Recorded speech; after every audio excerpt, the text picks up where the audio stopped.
Welcome to Constantino Bros Hotels, Athena Royal, Kolokithosoupa, Greek pumpkin soup. Preparation time 10 minutes, cooking time 20 minutes. Ingredients: 1 kilogram of pumpkin, 1 leek, only the white part, trimmed and sliced, 2 medium-sized potatoes, 1 garlic clove crushed, half a bunch of parsley finely chopped, 1 onion, 3 tablespoons of butter, salt and pepper to taste.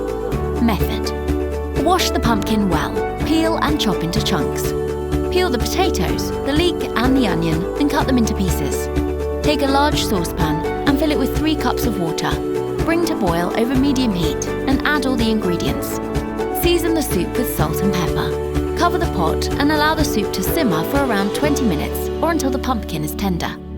10 minutes before you remove the pot from the heat, add the butter.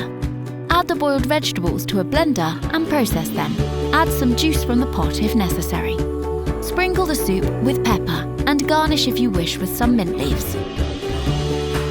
Culinary Art by Constantino Bros Hotels, Paphos, Cyprus.